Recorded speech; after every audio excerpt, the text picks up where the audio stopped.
Hello everyone, welcome here. आज जिस topic पर मैं बात करने जा रही हूँ, जो मेंटल हेल्थ डिसऑर्डर है जिस पर मैं बात कर रही हूँ, वो है डिप्रेशन। जैसे कि आप जानते हैं कि डिप्रेशन एक मेंटल हेल्थ इश्यू है। ये एक ऐसा मेंटल हेल्थ इलनेस है जो कि बहुत कॉमनली लोगों में पाया जाता है और बहुत कॉमन है। पूरे world wide it is very common. Depression की फीलिंग्स में एक ऐसी परसिस्टेंट फीलिंग होती है सैडनेस की, कि एक इंसान काफ़ी लंबे अरसे तक मुस्तकिल मिजाजी से सैड होता है, वो उदास रहता है, उसके अंदर नाउमीदी होती है। और इसके अलावा उसके डे टू डे लाइफ के अंदर जो इंटरेस्ट होते हैं, जैसे जो काम करने की उसकी रूटीन है, उसमें भी इंटरेस्ट नहीं होता। उसकी जो खाने पीने की रूटीन है, उसमें वो भी डिफरेंट चेंज हो जाती है। उसके अंदर नाउमीदी बहुत ज़्यादा होती है और कभी कभी हेल्पलेसनेस, जैसे हम बेबसी कहते हैं, वो भी बहुत ज़्यादा होती है। तो ये एक वीकनेस नहीं है। आपने ये नहीं समझना है कि ये एक वीकनेस है। अगर कोई इंसान आपसे आकर कहता है कि वो डिप्रेस्ड है या वो नाउम्मीद है या उसको जो है वो काफ़ी टाइम से, लंबे अरसे से उदास रह रहा है, तो आप इसको वीकनेस ना समझें कि नहीं नहीं ऐसा तो कुछ नहीं होता है, तुम ये कर लो, ऐसा कर लो, इस नमाज पढ़ लो या फिर जो है कोई एक्टिविटी कर लो, दोस्तों से मिला करो तो ठीक हो जाओगे। और या फिर उसको कि अरे तुम तो बहुत वीक हो, तुम तो कमज़ोर हो, कौन इस तरह से कौन उदास होता है, इस तरह से कौन नाउम्मीद होता है। तो ये एक वीकनेस नहीं है, ये एक मेंटल हेल्थ डिसऑर्डर है। ये एक जहनी बीमारी है जिसके लिए इलाज की ज़रूरत होती है। डिप्रेशन के सिम्टम्स क्या होते हैं? डिप्रेशन के सिम्टम्स 3 तरह के होते हैं। इमोशनल सिम्पटम्स होते हैं।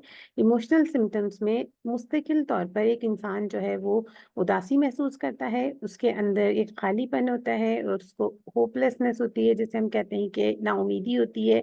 उसका मूड इरिटेबल रहता है, जिसे हम चिड़चिड़ापन कहते हैं। एंजाइटी होगी उसको। उसको वर्थलेसनेस की फीलिंग होती है। वर्थलेसनेस की फीलिंग क्या होती है? जैसे उसको लगता है कि उसकी कोई अहमियत नहीं है, उसकी कोई वैल्यू नहीं है, उसकी की कदर नहीं है, उसको अपना आप यूजलेस लगता है। और बाज़ केसेस में जो है डिप्रेशन का जो मरीज़ होता है उसको गिल्ट की फीलिंग भी होती हैं। और उसके जो डे टू डे लाइफ के अंदर जो इंटरेस्ट होते हैं वो कम से कम होते जाते हैं। वो अपनी डिसीजन नहीं बना सकता है। आप आमतौर पे देखते होंगे लोग डिसीजन मेकिंग में बहुत स्ट्रगल कर रहे होते हैं। ये ज़रूरी नहीं है कि जो इंसान डिसीजन मेकिंग में स्ट्रगल कर रहा है वो डिप्रेस ही है, लेकिन अगर उसकी दूसरी अलामतें भी साथ में आ रही हैं और साथ में ये भी है कि वो अपने फैसला साजी नहीं कर पाता है, तो उसके डिप्रेशन में होने के चांसेस ज़्यादा हो सकते हैं और उसकी कंसंट्रेशन में, फोकस करने में भी उसको प्रॉब्लम होता है। जैसे आप कहते हैं कि लोग कह रहे होते हैं कि हम अपने काम पर फोकस नहीं कर सकते हैं या पढ़ाई पर कंसंट्रेट नहीं कर सकते हैं, तो हो सकता है कि उनको डिप्रेशन हो। तो उसमें सॉर्ट आउट करने की, रूल आउट करने की ज़रूरत होती है कि क्या दूसरे सिम्टम्स, दूसरी अलामतें भी ऐसी कोई मौजूद हैं। इसके अलावा डिप्रेशन के फिजिकल सिम्टम्स होते हैं, यानी जिस्मानी अलामात होती हैं। जिस्मानी अलामात में ये होता है कि जो डिप्रेशन का मरीज़ होता है उसकी भूख ख़त्म हो जाती है, या तो उसकी भूख बिल्कुल ख़त्म हो जाती है या फिर उसकी भूख जो है वो बढ़ जाती है और वो ज़्यादा खाना खाता है। वेट लॉस और वेट गेन दोनों चीज़ें उसमें हो सकती हैं। नींद की डिस्टर्बेंस उसमें होती है, इनसोम्निया हो सकता है कि बिल्कुल नींद नहीं आ रही है, बहुत ज़्यादा नींद आ रही है, सारा टाइम सो रहे हैं, टूट-टूट के नींद आ रही है, या नींद आ तो रही है टाइम से, लेकिन ये है कि सुबह बहुत अर्ली मॉर्निंग में आँख खुल जाती है। हर वक़्त थकावट सी रहती है, एनर्जी नहीं जिस्म के अंदर फ़ील होती है और बॉडी के अंदर दर्द रहता है। सर में दर्द की शिकायत ज़्यादा रहती है और डाइजेस्टिव प्रॉब्लम्स भी होते हैं, जिसे हम कहते हैं कि मसले, मैदे से रिलेटेड जो मसाइल हैं, वो भी होते हैं। और जो तीसरी अलामत है वो बिहेवियरल होती है, यानी कि रवैयों के अंदर जो तब्दीली आती है। अगर आप किसी इंसान के रवैये में तब्दीली इस तरह से देखते हैं कि उसका जो है वो खुद को आइसोलेट कर रहा है, उसने सोशली विथड्रॉल कर लिया है, वो दोस्तों से नहीं मिल रहा है, वो बाहर नहीं जा रहा है, उसकी अपनी हाइजीन खराब है, उस नहाता नहीं है कई दिनों से, कपड़े नहीं चेंज करता, टूथब्रश नहीं करता है, फेस नहीं वॉश करता है, सारा दिन बेड में या अपने कमरे में रहता है, अपनी सफाई-सुथराई का ख़्याल नहीं करता है, उसकी प्रोडक्टिविटी भी कम है। अगर स्कूल, कॉलेज जा रहा है, तो वहाँ पर भी उसकी प्रोडक्टिविटी नहीं है। अगर काम पर जा रहा है, तो काम पर भी उसकी प्रोक्रेस्टिनेशन हो सकती है, काम में के अंदर कोई प्रोडक्टिविटी नहीं हो सकती है और उसके अंदर एग्रेशन बढ़ रही है आहिस्ता-आहिस्ता, या वो सेल्फ हार्म की तरफ भी जा सकता है। आप अगर कभी नोटिस करें, तो सुसाइडल भी हो सकता है। ऐसी बातें भी करता हुआ फर्द नजर आएगा कि जिंदगी खत्म हो जानी चाहिए, जिंदा रहने का क्या फायदा है, या मैं खुद को मार लूं, या काश मैं मर जाऊं, या मेरा एक्सीडेंट हो जाए, कुछ हो जाए, मुझे जिंदा रहने की कोई ख्वाहिश नहीं है, या खुद को सेल्फ हार्म करना, जैसे नुकसान पहुंचाना, कट करना। इस तरह की चीजें भी बिहेवियर्स में मैनिफेस्ट हो रही हैं अगर कोई इंसान डिप्रेशन से सफर कर रहा है। डिप्रेशन की टाइप्स की अगर हम बात करें तो डिप्रेशन की डिफरेंट टाइप्स होती हैं। एक मेजर डिप्रेसिव डिसऑर्डर होता है। जो मेजर डिप्रेसिव डिसऑर्डर होता है, इसके अंदर जो इंसान होता है उसके अंदर जो सैडनेस की फीलिंग होती है वो बड़ी परसिस्टेंट होती हैं। मतलब ऐसे मुस्तकिल तौर पर रह रही होती हैं कि उसको कभी खुशी वाली चीज़ों पे भी खुशी महसूस नहीं होगी। सारी दुनिया अगर कहीं पर खुश हो रही है, उसकी अपनी भी कोई अचीवमेंट है तो उस पर भी उसको खुशी महसूस नहीं होगी। उसके अंदर नाउम्मीदी बहुत ज़्यादा होगी। उसका किसी भी इंटरेस्ट नहीं होगा किसी भी किस्म की एक्टिविटीज के अंदर। एक होता है परसिस्टेंट डिप्रेसिव डिसऑर्डर, जिसे हम डिसथाइमिया कहते हैं। ये मेजर डिप्रेसिव डिसऑर्डर से डिफरेंट है थोड़ा सा। इसमें होता यह है कि एक इंसान एक बेसलाइन लेवल की जो उदासी है या एक सैडनेस सी है उसके अंदर रहती है। उसको लगता है कि वो एक उदास किस्म का इंसान है। कभी कभी किसी को लगता है कि वो एक उदास किस्म का इंसान होते हैं और उनके अंदर उदासी सारी जिंदगी रहती है। तो एक लंबे अरसे तक उदासी उनके अंदर मौजूद होती है और वो उसके उसे इंटरेस्ट लेते हैं लाइफ में, छोटी मोटी चीजों में इंटरेस्ट भी लेते हैं, लेकिन एक माइल्ड किस्म का डिप्रेशन उनके अंदर रहता है। उनको लगता है कि ये जिंदगी इसी तरह से चलती रहेगी, बहुत ज्यादा खुशी भी उनको महसूस नहीं होगी, बहुत ज्यादा गम भी महसूस नहीं होगा, लेकिन एक माइल्ड सी उदासी उनके अंदर रहती है जो कि लंबे अरसे तक होती है। एक और मूड डिसऑर्डर है जिसे हम कहते हैं बाइपोलर डिसऑर्डर। बाइपोलर डिसऑर्डर में क्या होता है कि एक फर्द जो होता है उसको डिफरेंट दो तरह के मूड या एपिसोड्स आते रहते हैं। कभी उसका मूड बहुत हाई होगा जिसमें उसको बहुत खुशी होगी, जिसे हम मैनिया कहते हैं या मैनिक एपिसोड कहते हैं। और कभी उसका मूड बहुत लो की तरफ चले जाएगा जिसे हम कहते हैं डिप्रेशन या सैडनेस, कि वो इंसान बहुत डिप्रेस है। अब यहाँ इसका ऊपर भी हम डिटेल से बात करेंगे क्योंकि बाइपोलर के अंदर भी इसकी इकसाम है। और बाइपोलर के अंदर डिफरेंट किस्म के, जब हाई मूड होता है तो रवैये डिफरेंट किस्म के होते हैं। कुछ लोगों को बहुत खुशी वाले होते हैं और कुछ लोगों का हाई जो है वो बहुत एग्रेशन और गुस्से में निकलता है।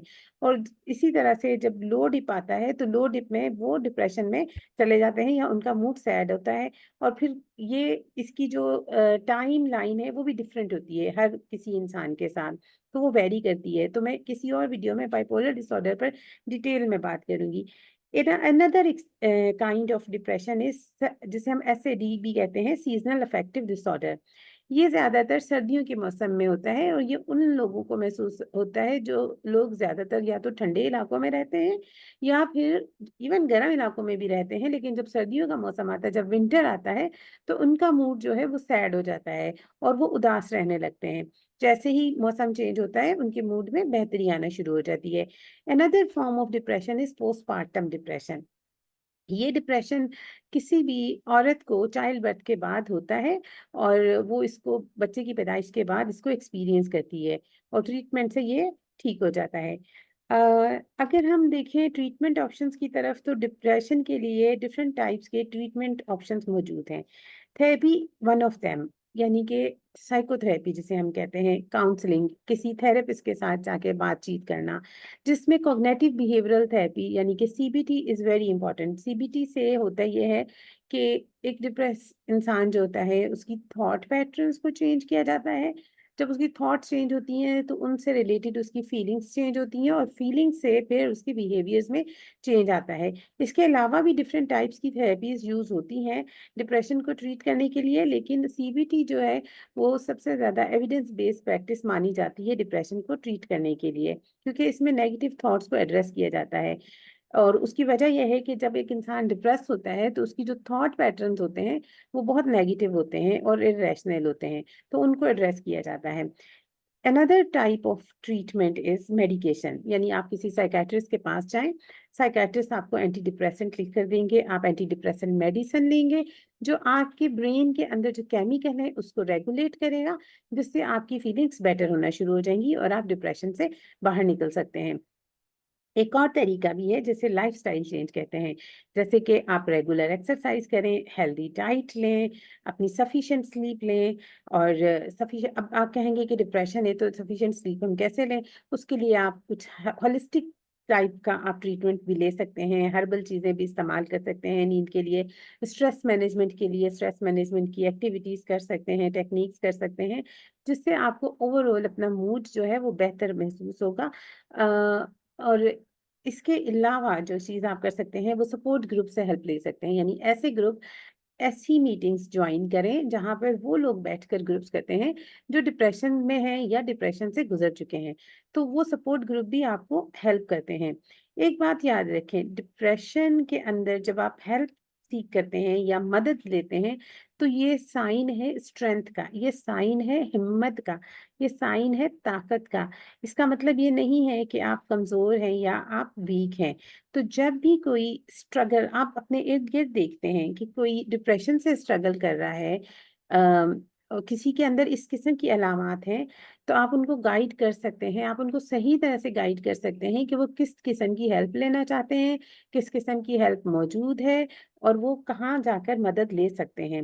और प्रोफ़ेशनल हेल्प लेने में बिल्कुल भी कोई कमज़ोरी नहीं है, कोई वीकनेस नहीं है। अगर आपको लगता है कि आप भी इनमें से किसी किस्म के सिम्पटम्स का शिकार हैं, तो आप ज़रूर हेल्प लें।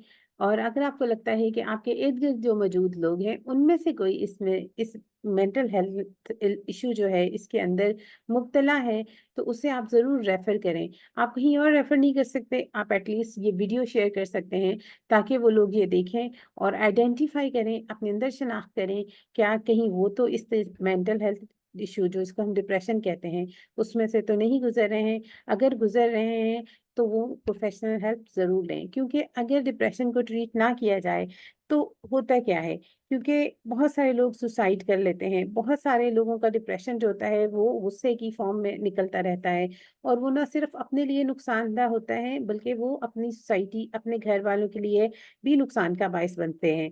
तो इसलिए ज़रूरी है कि जितना जल्द मुमकिन हो, उतना ही जल्दी आप इसके ट्रीटमेंट की तरफ आएँ। जितनी ज़्यादा बीमारी लंबे अरसे तक रहेगी, उतना ही ट्रीटमेंट मुश्किल तो नहीं होगा, लेकिन फिर टाइम भी उतना ही लगेगा इसकी हीलिंग में। तो अगर आपको आज की वीडियो में कोई भी चीज़ ऐसी है, जो आपको लग रहा है कि आप उससे रिलेट कर रहे हैं, तो आप ज़रूर हेल्प सीक करें, प्रोफ़ेशनल हेल्प सीक करें। कमेंट सेक्शन में बताएँ आपको किस किस्म की हेल्प चाहिए। आप इस वीडियो को आगे भी फॉरवर्ड करें ताकि लोगों तक ये अवेयरनेस पहुँचे। तो अभी के लिए हम इस वीडियो को ख़त्म करते हैं और मैं नेक्स्ट टॉपिक के साथ आपसे मुलाकात करूँगी नेक्स्ट वीडियो में।